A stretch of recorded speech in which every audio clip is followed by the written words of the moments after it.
Olá, olá você, gente querida.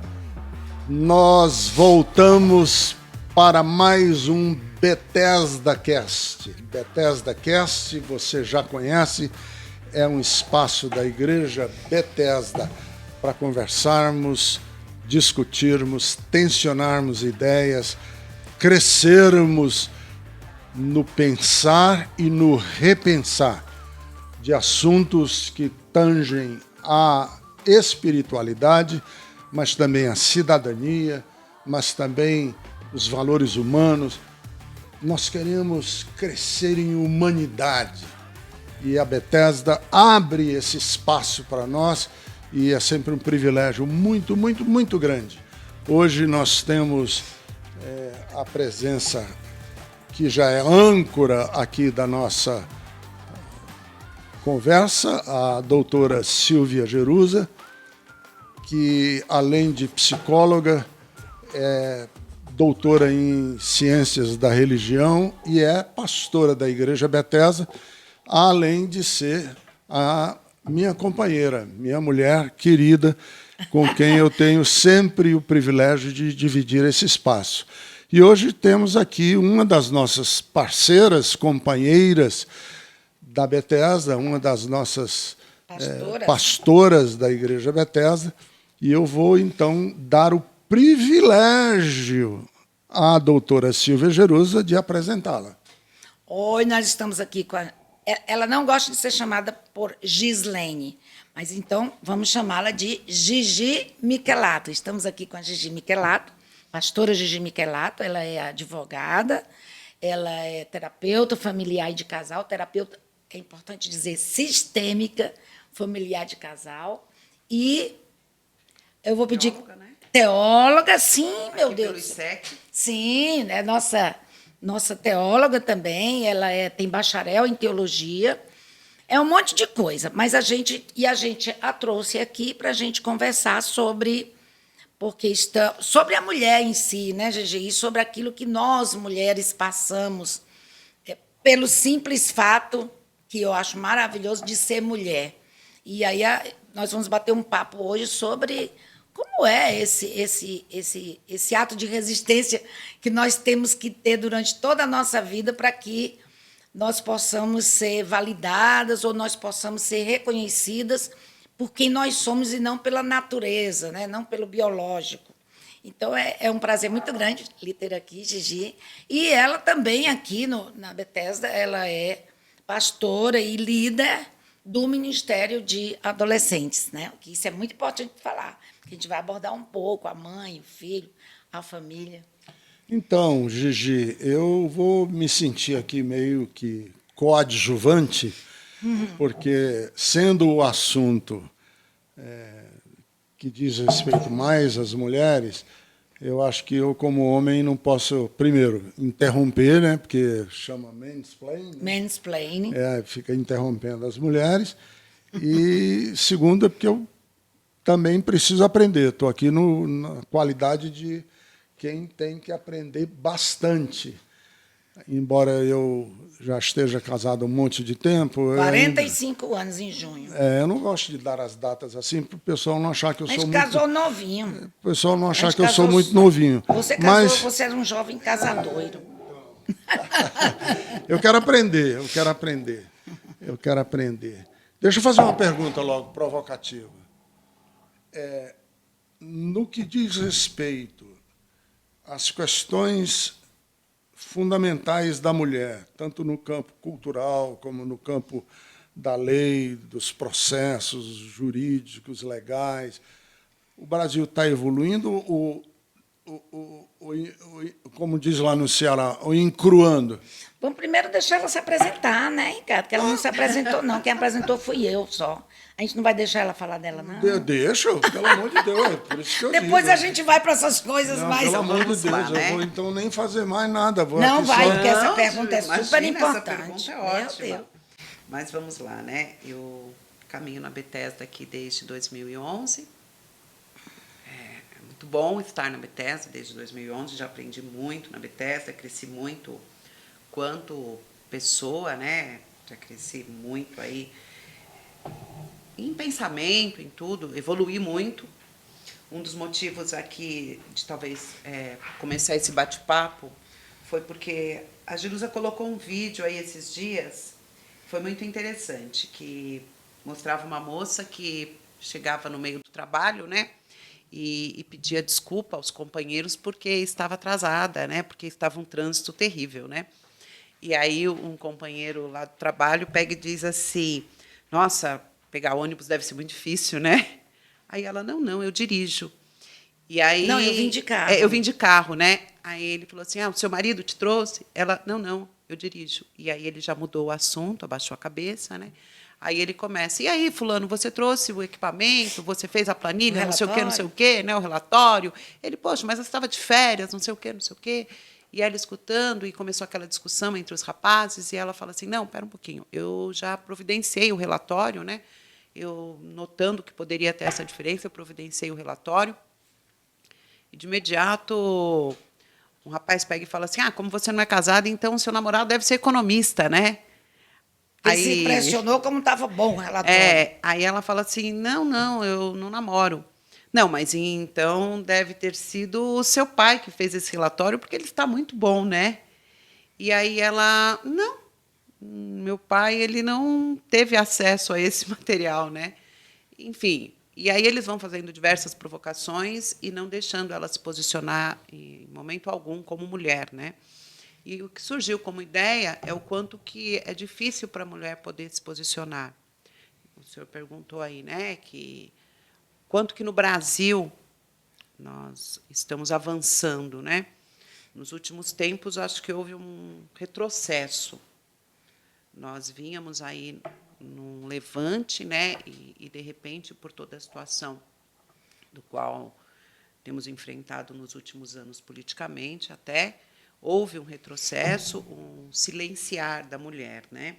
E eu fiz alguns estudos, porque a mulher ela começou a ter direito ao voto em 1932. E algumas mulheres que foram importantes, até no parlamento brasileiro, tudo, são mulheres completamente esquecidas. Não sei se houve um apagamento da história. Apagamento da história. As mulheres elas acabam recebendo esse apagamento, né?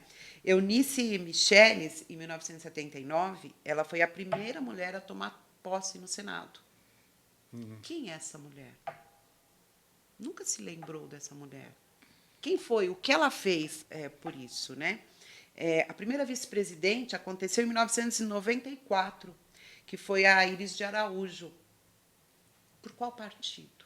Isso, a gente nem sabe. Ninguém nem sabe com quem que ela estava ali de apoio. E, em 2009, 9% dos assentos desse parlamento ele era feminino. 9%. Então, sempre houve aí um apagamento. E aí, se a gente for dar uma olhada em toda a situação, a Constituição de 1988, ela garante igualdade. Ela diz que as pessoas precisam ter igualdade, mas essa igualdade sempre ocorreu entre aspas.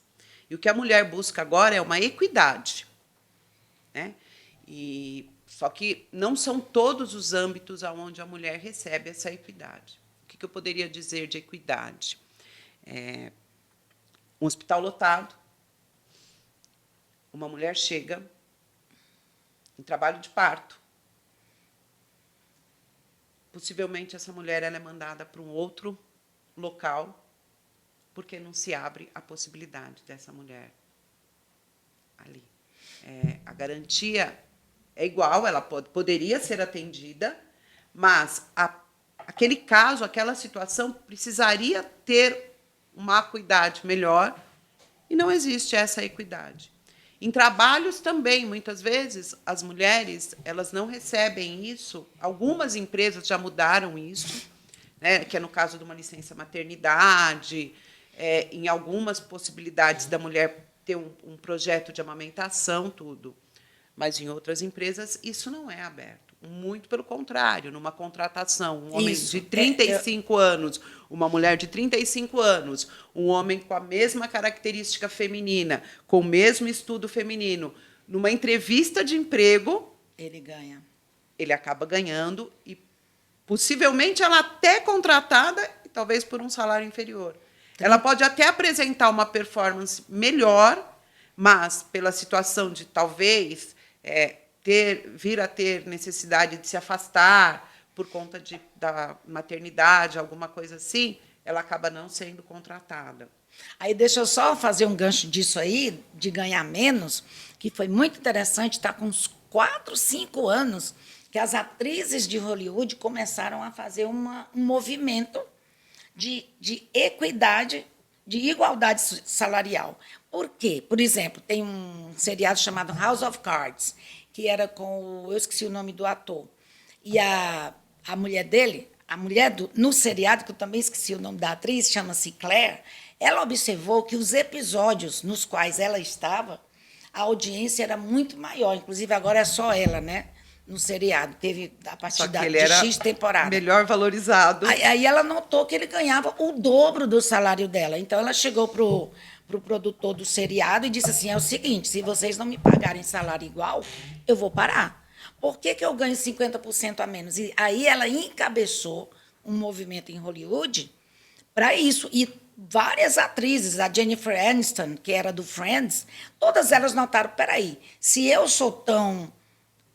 dou audiência tanto quanto o que eu esqueci o nome dele agora, que eu assisti, né, o Seinfeld, se eu dou tanta audiência quanto ele, por que eu ganho 50% a menos, ou 30%? E aí elas começaram a equiparar os seus salários com o dos atores, com a mesma importância que elas têm dentro dos filmes, das séries. Desculpa, era só porque você falou de salário e eu me lembrei desse movimento. Em 2018, teve um fórum mundial, um fórum econômico mundial.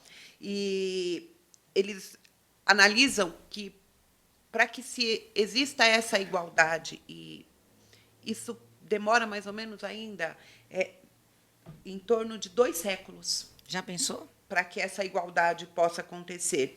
E isso em outros segmentos também, como educação, saúde, política. A desigualdade entre homem e mulher precisaria de mais ou menos 108 anos para que não existisse nenhum tipo de desigualdade. Olha só. Teríamos 108 anos para que todas essas classes, né, tanto de educação, saúde, política, fosse alcançada no mesmo patamar. Agora, hoje, Gi, agora interessante, né? Que se você... Uma coisa que eu combato muito, que pode parecer bobo, mas se você observar na área de educação, que quem é a maioria de profissionais? É do sexo feminino. Na área de psicologia, porque a escuta é feminina, 80% das profissionais são psicólogas. E odontólogos também. Deixa eu ver qual é outra profissão. Então, é professor, enfermeira. Agora, quando vem... Hoje é o dia do psicólogo. Será que... Eu queria até te perguntar. Eu acho que faz uma diferença. Por que é o dia do psicólogo e não da psicóloga e do psicólogo, se 90% dos psicólogos são do sexo feminino? Se 90%... Pode ver nos colégios, professoras... E dentro das igrejas, agora eu vou também trazer o âmbito religioso, é interessante, a maioria das professoras de escola dominical são mulheres, mas na maioria das igrejas evangélicas, a mulher é proibida de ser ordenada a pastora. A mulher não tem acesso ao púlpito da igreja, não tem acesso a tomar as decisões. Mas aí, para dar aula de escola dominical... E tem umas que nem isso, viu? Tem umas tão... Então, por que não valorizar essa mulher também nas outras áreas, nas áreas de tomar decisão, na área pastoral, na área de pregação? Isso é estrutural, né, Jerusa? Eu lembro que, quando menina, a minha mãe falava assim, e muita gente acaba falando dessa forma, né? Mulher precisa ficar muito calada, mulher serve mais para ouvir. Eu cresci ouvindo, né? Mulher tem 2 ouvidos e uma boca, para ouvir mais e falar menos. E aí as mulheres começam a não se posicionar. E não se posicionando, elas também não se posicionam no lar. E aí acabam com exaustão, acabam utilizando 90% do salário do que elas recebem em prol ao lar, né? Muito poucas mulheres, isso tanto na terapia familiar, eu ouço mulheres dizendo que teve coragem de conversar com o marido sobre alguma situação. Muitas mulheres não falam isso. Muitas mulheres continuam trabalhando, exercendo profissões, maridos continuam indo para jogar, utilizando o dinheiro em benefício próprio, e mulheres não têm coragem de tomar essa atitude. Porque é dito que mulher precisa, muitas vezes, aceitar tudo como é dado para o marido. E a gente começa a dar uma olhada em algumas situações. Isso justifica porque, em 1962, a mulher, para ela poder exercer uma profissão, ela precisava da ordem do companheiro. Né? Eu fiquei horrorizada com essa realidade, que eu não sabia disso, não. Eu também era bem novinha E nessa época. até em meados de 1980, ainda a lei ainda definia o marido como se fosse o chefe da sociedade conjugal. Coisa que já não cabe mais, porque nós temos aí muitas mães solos e a gente não pode colocar a dependência desse esposo, desse marido, como chefe, porque nós já temos aí mulheres capacitadíssimas a cuidar da família. Mulher também, no atletismo, ou até mesmo no futebol, também era proibido, até 1983. Já pensou? Para os rapazes aí que gostam muito do futebol, né? E é de se pasmar, que é uma coisa assim muito séria, é que teve um grupo chamado Lobby do Batom, foram umas parlamentares, que em 1988 conseguiu algumas garantias para as mulheres, e dentre elas, que elas pudessem fazer exame de câncer para prevenção do câncer no colo do útero. Porque até então as mulheres... Quer dizer que a mulher não podia se submeter a um tratamento médico sem autorização do esposo. Porque, ou de um responsável que fosse da sexo masculino. Obviamente, porque ia mexer na parte da sexualidade. Na parte da sexualidade. E eu atendo famílias ainda onde a esposa não pode procurar um ginecologista masculino, sexo masculino, porque o marido não permite. Porque o marido ainda acha inadmissível esse tipo de coisa. E aí a Jerusa falou, né? A Jerusa falou assim: imagina, a virgindade, né? O marido, se a mulher não fosse virgem, o marido precisava, até 1980, o marido poderia pedir anulação do casamento. Até 80? Eu fico horrorizada, porque para mim 1980 não é tão longe assim. Mas quantas mulheres, porque isso assim agora é definido por lei, mas quantas mulheres sofrem até hoje? É porque até a lei chegar, né? Até a lei chegar no... Até a lei chegar e até a conscientização disso. Dentro das quatro paredes, tudo acontece, tudo pode acontecer. Interessante. O homem, a gente nem tem como saber se o cara é virgem ou não, né? O homem não precisa ser virgem. E, aliás, eu não sei, porque eu sou de família que tinha muitos homens, né? Não meus irmãos, mas meus primos, e eu me lembro que, quando o menino completava 13 anos, meus tios levavam meus primos para um prostíbulo para aprender a transar. Isso era assim, eu me lembro, conversando na sala de visita, hoje é o dia do fulano, hoje é o dia do cicrano. Imagina, mas a mulher tem que ser virgem até casar. Se fizesse isso com uma das filhas... Né? Não, e inclusive eu ouvia muito, muito dos meus primos, que eu fui criada, passando as férias com eles dizendo assim, aquela ali, e eu era mais nova do que 3 deles, né? Aquela ali... eu só vou casar com a menina que seja virgem. As outras é para pegar, mas para casar, eles diziam muito isso. E todos eles casaram com meninas virgens, mas deu errado, se separaram, etc. Mas, enfim, o que eu quero dizer é o seguinte: como eu vivi o machismo, por exemplo, com 18 anos, eles dizem que a menina já tem que estar namorando ou tem que estar noiva, porque ela já subiu, como é que dizia? Não sei o que, a montanha... Lembra, Ricardo, dessa expressão? Já dobrou o cabo da Boa Esperança. Esperança. Aí, com 21, minha querida, se não tivesse casado, E eu não casei, mas se não tivesse casado, a Silvinha vai ficar para a titia. A Silvinha já dobrou o segundo cabo da Boa Esperança. Mas e a pressão que uma moça recebe logo quando casa de engravidar? E quando E vai ter ter que terminar, filho? e ter que muitas vezes as pessoas acham que ela precisa encerrar Mas a carreira. isso ainda existe isso, assim, Existe. assim que casar, ter que engravidar? Para muitas moças, ainda assim, a família ainda cobra. A sociedade. A Quando é que você vai sociedade ter cobra. filho? Quando vai ter filho? Está ficando uma mulher velha, né? E como se fosse alguma coisa que mostrasse obrigatória. E se a mulher ela não deseja ter filhos? Aí é outro tilt. E ontem ainda foi. Ontem houve a votação, né? Porque até então a mulher ela não podia fazer a esterilização sem a anuência do esposo, sem a anuência do companheiro. E ontem é que houve a votação para que ela pudesse, a partir de então, ter essa possibilidade de fazer aí uma laqueadura. Porque eu acho que não precisa da autorização.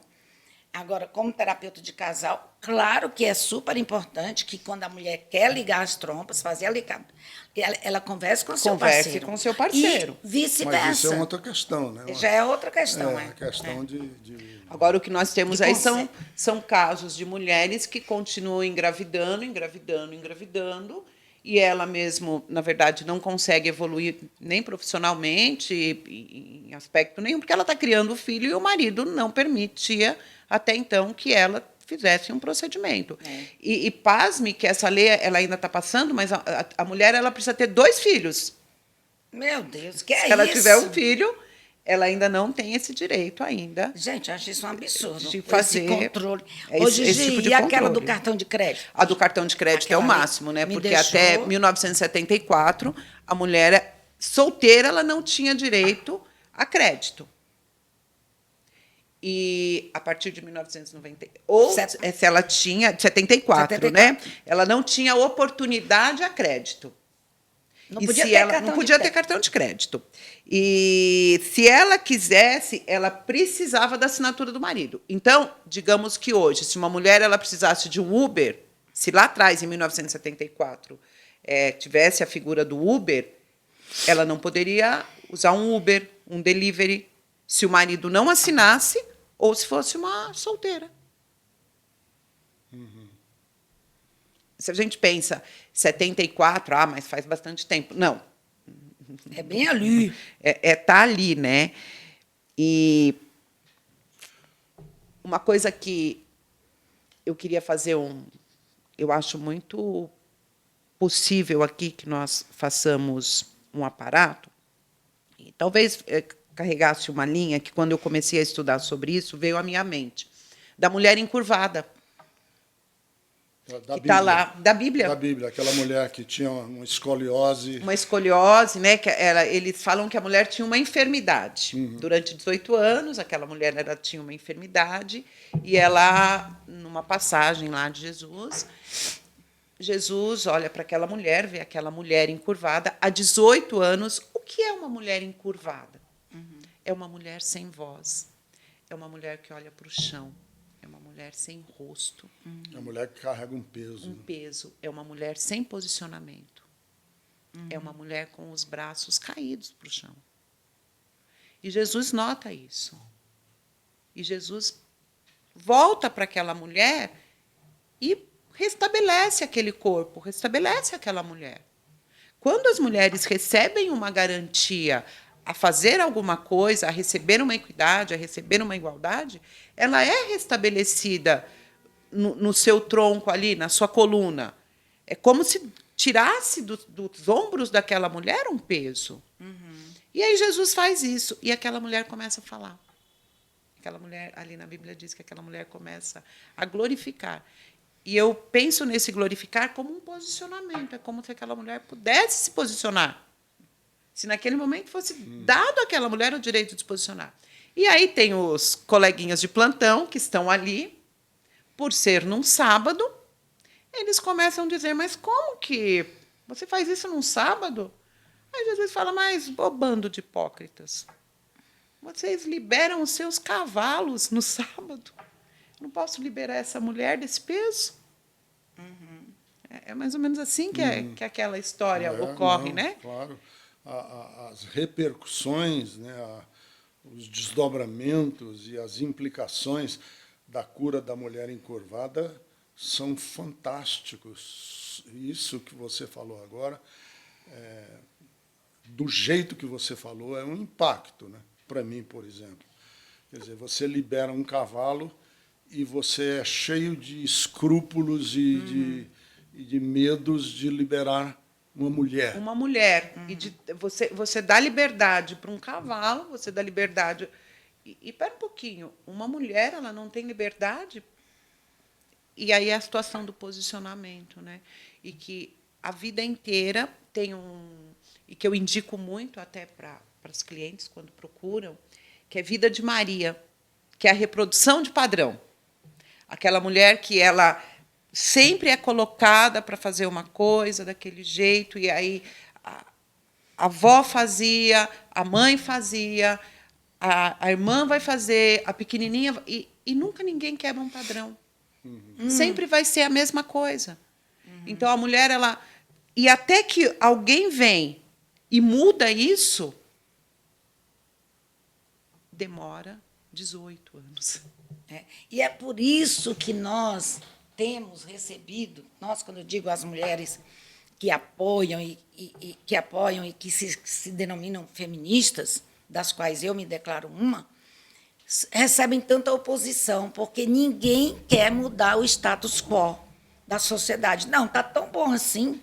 Tá tão bom. E aí, você mostrando essas evoluções não aconteceram por acaso. Foi porque houve mulheres...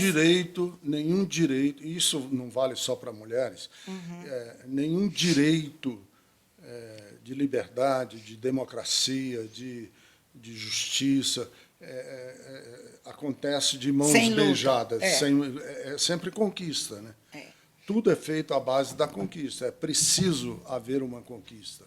Mas essas conquistas aí, que era isso que eu estava dizendo, foi porque houve mulheres que ousaram ser xingadas de público, que ousaram sair do habitual. As bruxas, né, que foram queimadas. Queimadas, a maioria era... Né, queimadas, viradas a cinzas, né, colocadas a cinzas. Acredito que a gente possa aqui falar a respeito, puxar num viés político, né, de alguém que não deveria estar na presidência, mas o não se posicionar também traz consequências, e, portanto, as pessoas não se posicionarem e não terem a oportunidade de pensar, talvez estejamos vivendo esse tempo de agora, né? Quando um senhor aí, ele defende Ustras, e Carlos Brilhante Ustra. E a Dilma está, ela sofre a segunda tortura. Ninguém se posicionou. É interessante a gente dizer que esse torturador, ele torturava as mulheres inserindo baratas e ratos na vagina das mulheres, e, às vezes, ele trazia, no outro dia, os filhos pequenos, de 5, 6 anos, para ver a mãe nua, e o estado em que a mãe estava. Quer dizer, é uma humilhação tripla, quádrupla, etc.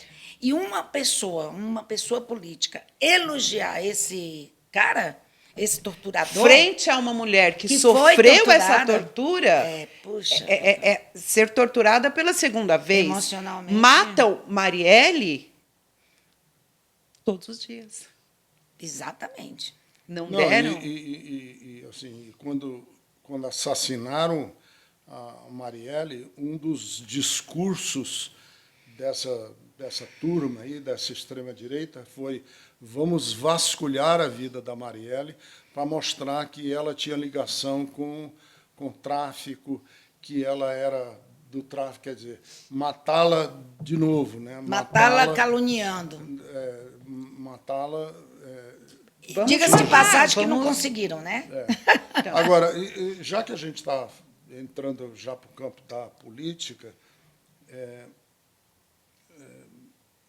assim, nós temos uma Damares, que é o lado, a ministra Damares, que é o lado religioso, mais ostensivo do atual governo, que repete o discurso patriarcal, que repete o discurso moralista, que está presente esse discurso nas igrejas evangélicas. Eu gosto sempre de dizer que a Damares ela não é uma pessoa fora da curva, ela representa, sim, um grande segmento, uma mentalidade, uma estrutura de pensamento machista, patriarcal, misógino. Ela reproduz essa ideia de menino... Que defende a submissão. Defende submissão, menino veste azul, menina rosa, essas coisas que aparentemente parecem ser tolice e inocentes, mas que tem todo um arsenal ideológico por detrás. Você, na sua experiência de igreja, experiência de terapeuta, de conversar com pessoas que vêm desse meio, dessa cultura religiosa, você acha que esse discurso da Damares é realmente um discurso assim bem forte dentro das igrejas evangélicas? É um discurso considerado e valorizado por mulheres que vivem encarceradas. Infelizmente. Mulheres que não têm coragem de se posicionar. Porque existem alguns segmentos que essa mulher ela vai se posicionar e vai ser colocada à margem. E como ela vai viver à margem? Como ela vai ser... se aquela mulher, desde muito nova, ela só conhece aquele tipo de conceito, como que esta mulher, do dia para a noite, vai mudar isso? Uhum. Ou vai não sentir como se fosse verdadeiro? Uhum. A situação de viver na caverna. O que tem fora da caverna? Quem ousa a sair da caverna? E a Damares atende a esse público. Daquela moça que ainda acha que a virgindade precisa ser mantida, aquela moça, aquela jovem senhora de 40, 50 anos, porque senão ela vai ser tratada muito mal dentro de casa. Para aquela moça que precisa pegar todo o dinheiro e colocar em casa, e a mãe é quem decide, porque ela não casou ainda, qual tipo de roupa que ela vai usar. Para aquela moça, onde ela trabalha, ela tem que deixar todo o dinheiro na mão do esposo. Para essa moça, para essa mulher, a fala da Damares ainda faz sentido. Não, e reforça. E reforça. E o homem ainda usa que o Cristo morreu na cruz. Ele comete um monte de situações com as mulheres. Algumas mulheres apanham dentro de casa. Algumas mulheres têm o sexo forçado dentro de casa. E depois o rapazinho coloca o paletó, coloca a Bíblia no braço, debaixo do braço. A mulher pega e diz assim, poxa, mas você acha certo? E sempre na esperança de que hoje ele vai se arrepender. E ele sai na porta dizendo que o Cristo já morreu por ele e levou todos os pecados na cruz. Então, isso reforça cada vez mais a posição de uma mulher que está calada. Tem até a Valéria, a gente precisa até trazer ela aqui, a Valéria Vilhena, ela tem um livro, A Mulher Sem Voz, que foi até uma pesquisa dela de mestrado. E muito interessante. A mulher não tem voz, não é só na igreja. A mulher não tem voz na sociedade. Quer dizer, não tinha, porque agora a gente está gritando, a gente está pulando, a gente está resistindo, não sem muitos xingamentos, né? Agora, uma coisa... Xingamentos até por mulheres. Oh! Porque essa sororidade... Ela é muito distante do que, na verdade, deveria ser. É muito relativa. Você citou a Damares, Ricardo, e eu me lembrei que ela é de uma igreja neopentecostal, famosa, E as pastoras dessa igreja também têm esse mesmo discurso. Então, é isso que... Eu certa vez, e é uma igreja grande, uma igreja famosa, que está espalhada nos 4 cantos da terra, né? Tá até em Miami, Orlando, sei lá o quê. 4 cantos da terra é muito. Né? É muito, porque só está em lugar rico. Então, essa igreja tem uma pastora de lá, nem sei se é pastora, mas uma que ela fez, eu assisti, não é? Eu vi viralizou um vídeo e eu assisti, ela dizendo que as mulheres têm o paninho, tem que colocar um paninho aqui assim, porque não pode aparecer o busto, o busto.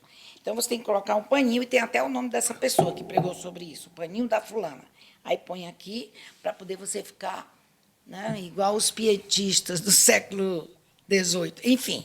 E também outra pastora que agora está desse mesmo calibre, neopentecostal, que prega muito, ela prega que a mulher, esse negócio de fazer a corte e que não pode beijar na boca, porque, aqui vamos voltar para a área da sexualidade, mas tem a ver com a mulher, que não pode beijar na boca antes de casar, porque é como se fosse um ato sexual. Então, você tem só que fazer a corte, Sim. tem que namorar, e tem que ser aprovado, o cara tem que ser aprovado pela igreja e pelos pastores da igreja para ela namorar ou não. Coitadinha dessas meninas, vão ficar tudo solteira, né? E esse negócio de não poder beijar, de não poder... que eu tenho até um vídeo no meu canal sobre isso, claro, dizendo para beijar à vontade, que eu acho um absurdo, que é o controle da nossa sexualidade como mulher, o controle do nosso corpo, o controle da nossa mente, o controle das nossas finanças, o controle dos nossos direitos. E aí, um dia a gente fala sobre isso, né, Henrique, sobre a área da sexualidade, porque você mencionou, Damares me deu um gatilho já do monte de coisa que ela anda fazendo e dizendo que são extremamente prejudiciais à sexualidade, não somente da mulher, mas à sexualidade do ser humano brasileiro, do povo brasileiro. Do povo brasileiro. Trazendo alguns dados aí da pandemia, a gente precisa tratar um pouco aqui do que temos aí de mais recente, né?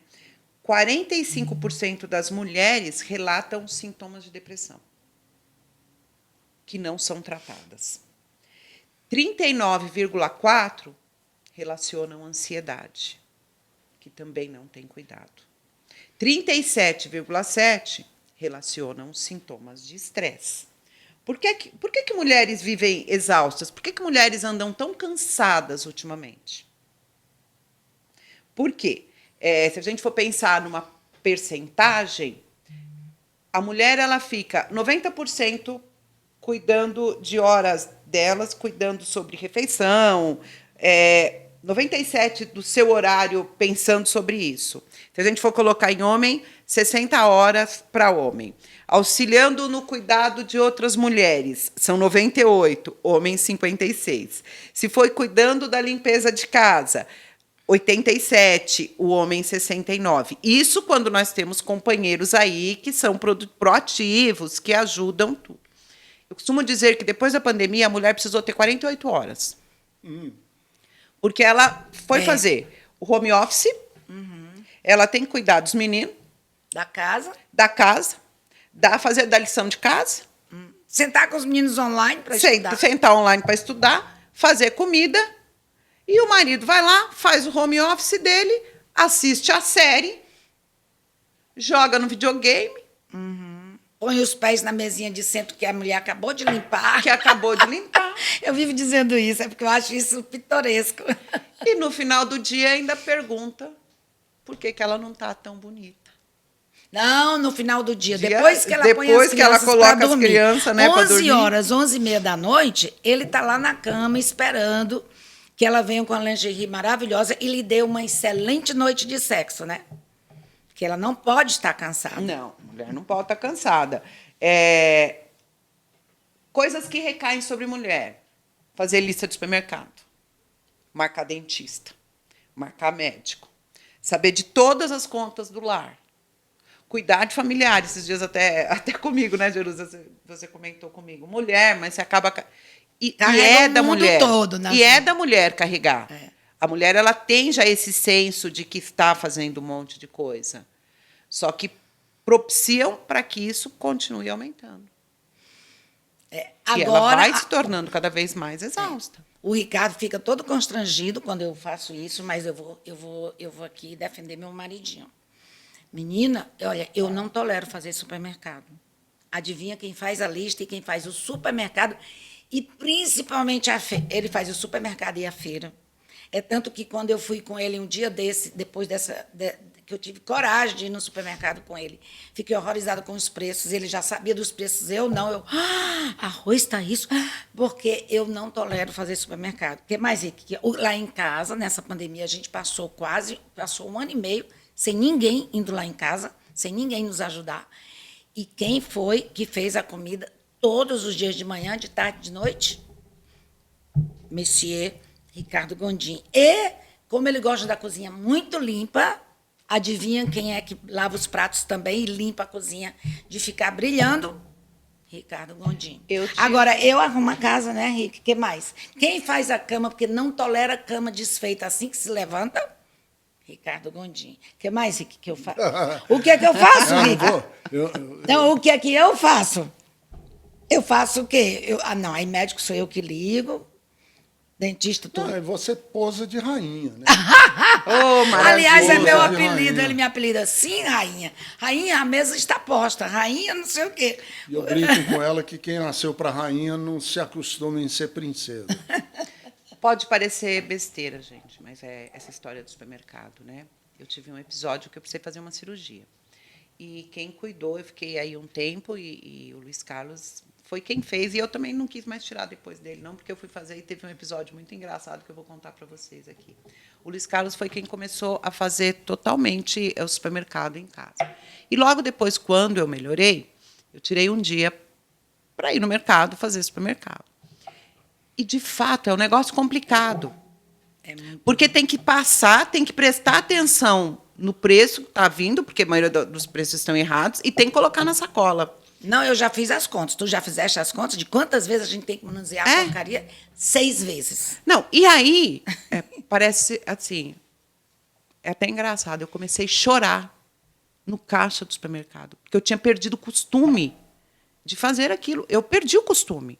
Porque ele Mas vinha... você chorou dos preços? Não, eu chorei porque eu não sabia lidar com aquilo, aquela dinâmica, porque era uma dinâmica, Terrível. e é uma dinâmica terrível. Agora, imagina, para tanta coisa que a mulher ela é colocada... E aí eu cheguei em casa e, falando sobre posicionamento, eu me posicionei no seguinte sentido: eu não faço supermercado.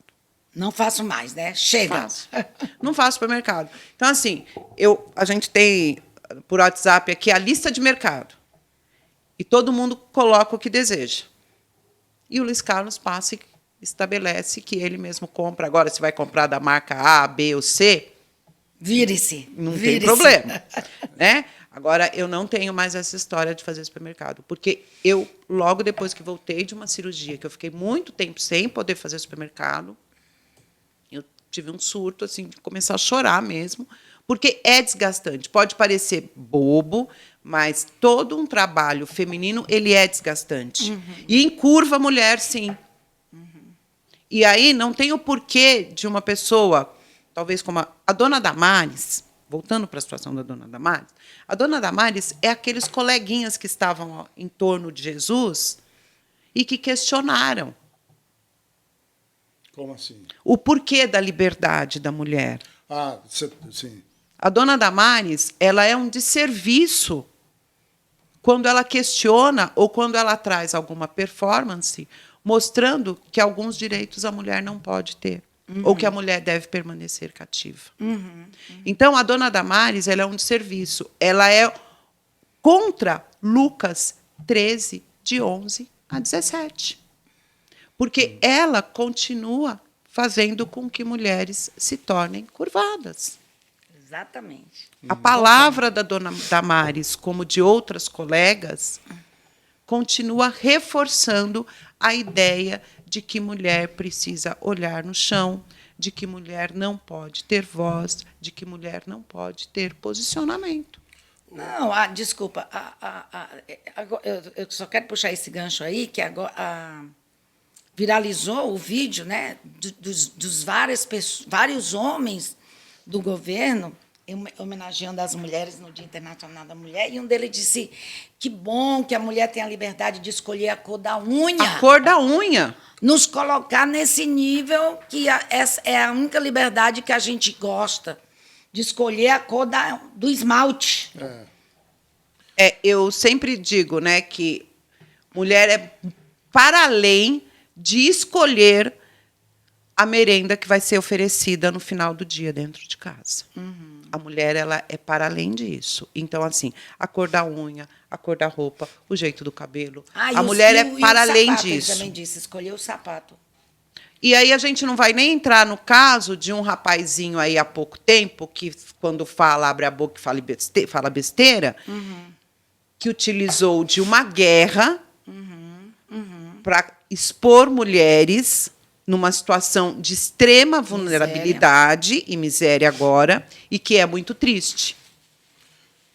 Você disse que ele falou besteira. Se eu não tivesse num podcast religioso, eu usaria uma outra expressão. Pois é. Mas não use, não. Eu estou brincando. Que o que ele falou foi nojento. Foi asqueroso. Foi nauseante. E, para mim, é o retrato dessa capa de hipocrisia, essa capa de falsificação, e eu ponho grandes aspas aqui, do bem e da ordem, né? Eu sou a favor do bem, é gente de bem. Sou a favor da família. A favor da família. Moral e bons costumes. Onde existiu moral no que foi dito por aquele rapaz? É uma coisa assim monstruosa. Eu acho que das coisas baixas e vis que nós tivemos no Brasil, aquele rapaz representa. Aquele homem, que não é rapaz, aquele homem representou o pior dos piores. Mas eu tenho outra pergunta, nós já vamos ter que encaminhar para o fim. Gigi, a minha pergunta é a seguinte: na sua experiência, você como pastora, você como advogada e você como mulher que tem família e que tem filhos, que conselho você dá a uma pessoa que está presa a um sistema religioso? Levantar a cabeça. Como é que a gente procura ajuda? Como é que a gente tira essa mulher encurvada de só olhar para o chão, de só olhar para baixo? Procura ajuda. Como? Não fica calada. Procura mulheres prontas a ajudar. Porque existem mulheres prontas a levantar. Ela não precisa ter medo. Existe o sigilo do qual é colocado, do qual essa mulher pode ser amparada.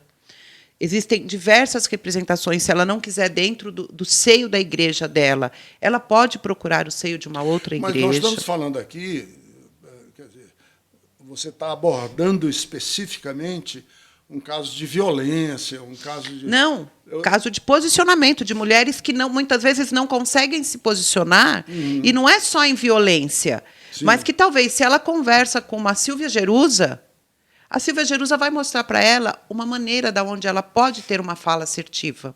Vai. Né? Aonde ela pode ter uma fala assertiva, porque muitas vezes a gente pensa somente na violência. E não é só a violência. Isso. Não é só a violência que ela passa. Existem mulheres que carregam fardos enormes e que muitas vezes não pedem ajuda. Sofrem, continuam encurvadas porque não pedem. E existem outras mulheres prontas a ouvir, a escutar, a mostrar um novo caminho, a mostrar uma possibilidade profissional. Porque muito de uma mulher, quando ela tem uma possibilidade profissional, ela cresce.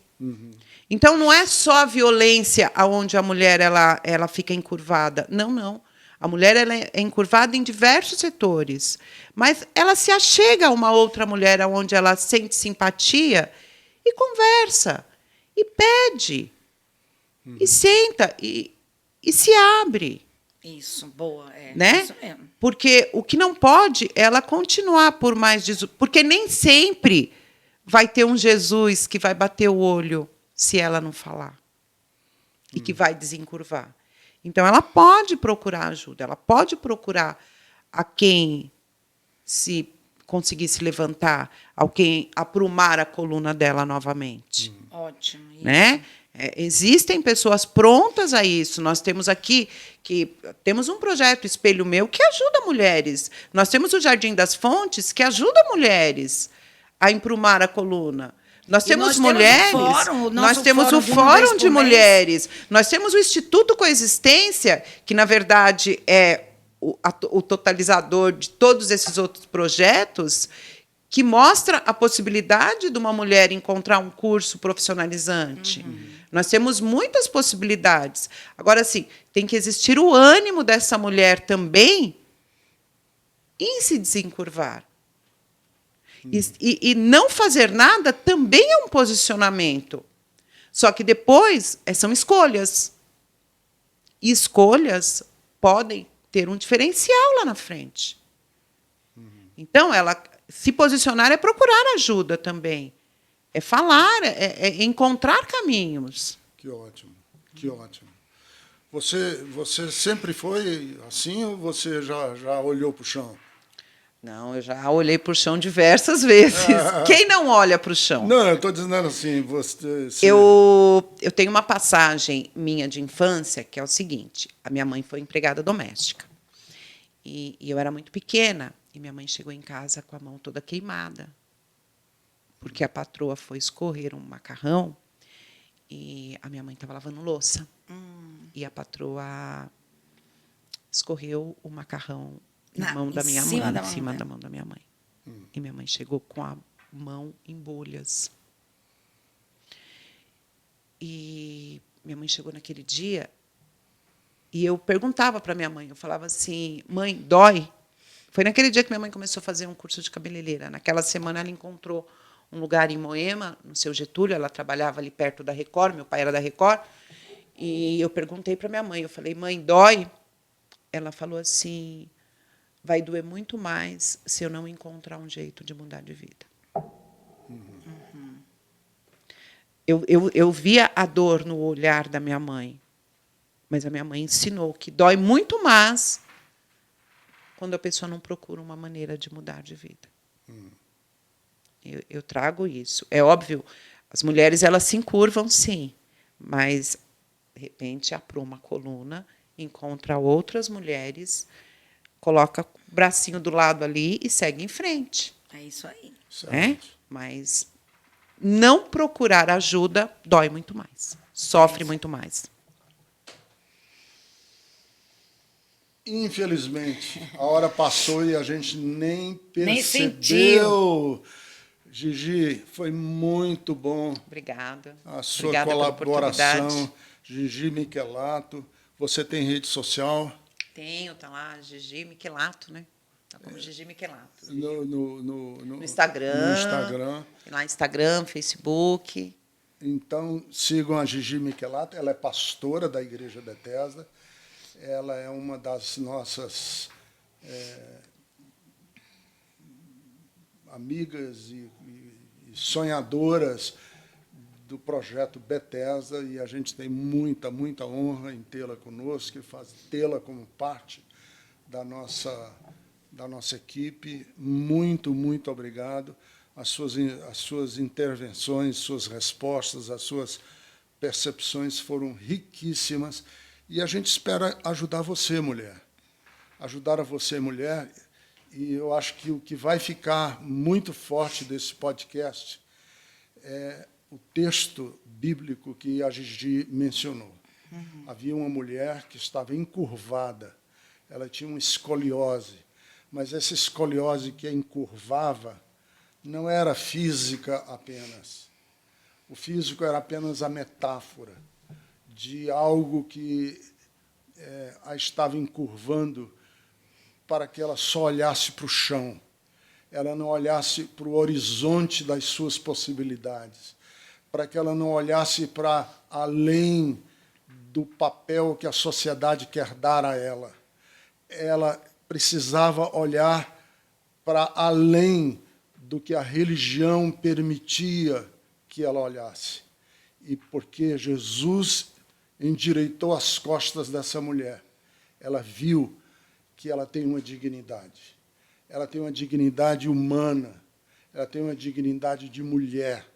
E é isso que é a Bethesda, é mostrar isso, é quebrar com esses paradigmas que são paradigmas limitadores da potencialidade humana. Então, Bethesda Cast, um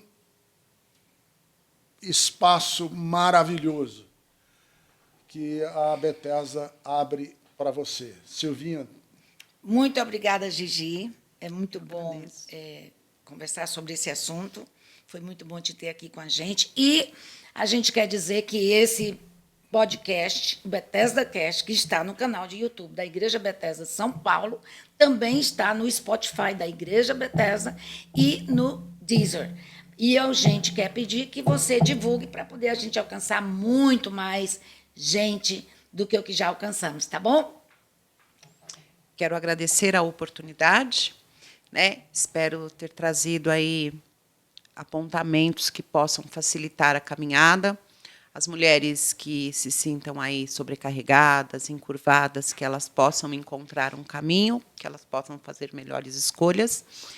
E, principalmente, por a Bethesda ser sem fronteiras, ela atinge aí uma grande camada e todas podem aí procurar nos e-mails da Bethesda, aonde serão no site da Bethesda, no site da Bethesda, né, aonde elas de Instagram de Instagram também, e pode mandar mensagem aí na medida daquilo do que nós estaremos prontas, podem mandar no meu Instagram, estaremos prontas a ir a ajudar a desencurvar. Eita, amém. Tá bom? Muito obrigado, um beijo no coração de todos e de todas. A gente se vê na próxima.